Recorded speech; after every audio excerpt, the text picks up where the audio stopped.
وہ عورت روز اس نوجوان کو دیکھتی، لیکن وہ بغیر اس کی طرف دیکھے سر جھکا کر اس کی گلی سے گزر جاتا۔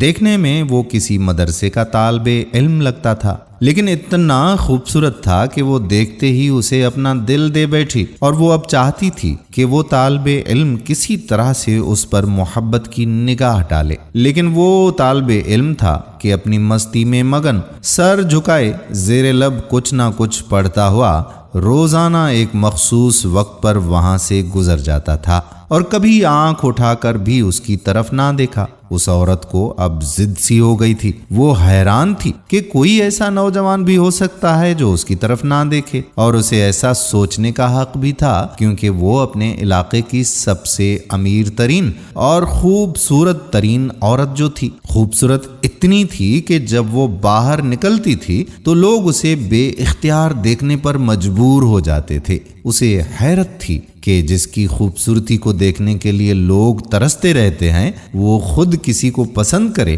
اور وہ اس کی طرف مائل نہ ہو، اس کی طرف دیکھنا گوارا نہ کرے، تو اسے اپنی انا کی شکست اور خوبصورتی کی توہین لگتی تھی، اور وہ ان باتوں کو سوچ سوچ کر پاگل ہو گئی، اور کوئی ایسا منصوبہ بنانے کے لیے سوچنے لگی جس سے وہ اس نوجوان کو حاصل کر سکے اور اس کا غرور توڑ سکے۔ آخرکار شیطان تو انسان پر سوار ہی ہوتا ہے۔ شیطان نے اسے ایک ایسا طریقہ سمجھا دیا تھا جس میں پھنس کر وہ نوجوان اس کی بات مانے بغیر رہ ہی نہیں سکتا تھا۔ اگلے دن کیا ہوا کہ جب وہ نوجوان اس گلی سے گزر رہا تھا تو ایک عورت اس کے قریب آئی اور کہنے لگی کہ بیٹا، میری مالکن تمہیں بلا رہی ہے۔ نوجوان نے اس اماں جی سے کہا کہ اماں جی، آپ کی مالکن کو بھلا مجھ سے کیا کام ہو سکتا ہے؟ اس عورت نے کہا کہ بیٹا، اس نے تم سے کوئی مسئلہ پوچھنا ہے، وہ مجبور ہے، خود باہر نہیں آ سکتی اور کوئی مسئلہ دریافت کرنا چاہتی ہے،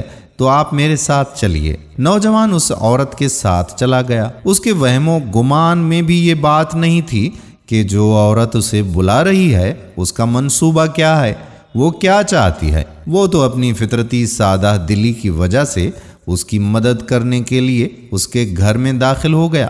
اس کے ذہن میں تھا کہ شاید کوئی بوڑھی عورت ہے جو اپنی کسی معذوری کی وجہ سے باہر آنے سے قاصر ہے۔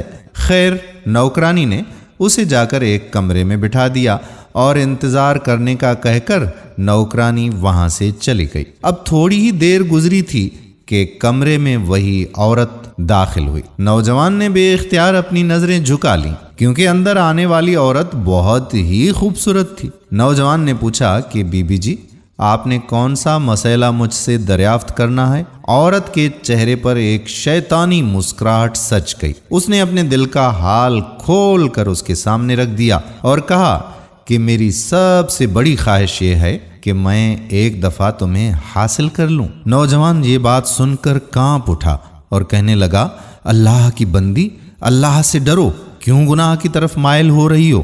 اس نے عورت کو بہت سمجھایا، لیکن عورت پر شیطان تھا سوار، سو وہ سمجھنے کے لیے تیار ہی نہیں تھی۔ عورت نے کہا کہ یا تو تم میری خواہش پوری کرو گے یا پھر میں شور مچاؤں گی کہ تم زبردستی میرے گھر میں گھسے ہو اور میری عزت پر تم نے حملہ کیا ہے۔ نوجوان نے یہ بات سنی تو بہت پریشان ہوا۔ اسے اپنی عزت کسی بھی طرح سے محفوظ نظر ہی نہیں آ رہی تھی۔ اس کی بات مانتا ہے تو گناہ گار ہوتا ہے، اور نہیں مانتا تو لوگوں کی نظر میں برا بنتا ہے۔ وہ علاقہ جہاں لوگ اس کی شرافت کی مثالیں دیا کرتے ہیں، وہاں پر اس پر اس قسم کا الزام لگ جائے، یہ اسے گوارا نہیں تھا۔ وہ عجیب طرح کی مصیبت میں پھنس گیا تھا۔ دل ہی دل میں وہ اپنے اللہ کی طرف متوجہ ہوا اور اللہ سے مدد چاہی تو اس کے ذہن میں فوراً ایک ترکیب نکل آئی۔ اس نے عورت سے کہا کہ ٹھیک ہے،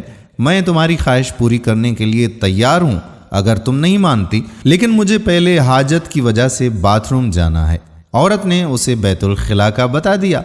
اس نوجوان نے اندر جا کر ڈھیر ساری غلاظت اپنے جسم پر مل لی اور باہر آ گیا۔ عورت نے اسے دیکھا تو چلانے لگی اور کہنے لگی کہ یہ کیا کیا ہے تم نے ظالم؟ مجھ جیسی نفیس طبیعت والی کے سامنے اتنی گندی حالت میں آ گئے ہو؟ دفع ہو جاؤ، نکل جاؤ میرے گھر سے، بے وقوف کہیں کے۔ نوجوان فوراً اس کے گھر سے نکل گیا اور قریب ہی ایک نہر پر اپنے آپ کو اور اپنے کپڑوں کو اچھی طرح سے پاک کیا اور اللہ کا شکر ادا کرتا ہوا واپس اپنے مدرسے چلا گیا۔ نماز کے بعد جب وہ سبق میں بیٹھا تو تھوڑی ہی دیر بعد استاد نے کہا کہ آج تو بہت پیاری خوشبو آ رہی ہے، کس طالب علم نے خوشبو لگائی ہے؟ وہ نوجوان سمجھ گیا کہ اس کے جسم سے ابھی بدبو گئی ہی نہیں اور استاد جی طنز کر رہے ہیں۔ وہ اپنے آپ میں سمٹ گیا اور اس کی آنکھوں میں آنسو آ گئے۔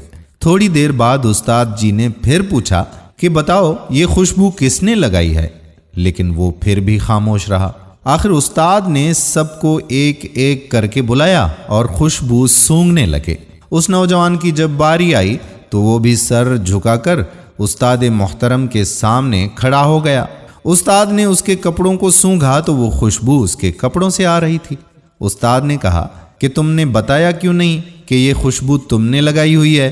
نوجوان کا یہ سننا تھا کہ وہ رو پڑا اور کہنے لگا کہ استاد جی اب اور مجھے شرمندہ نہ کریں، مجھے پتا ہے کہ میرے کپڑوں سے بدبو آ رہی ہے لیکن میں مجبور تھا، اور اس طرح سے اس نے پورا واقعہ استاد جی کو سنا دیا۔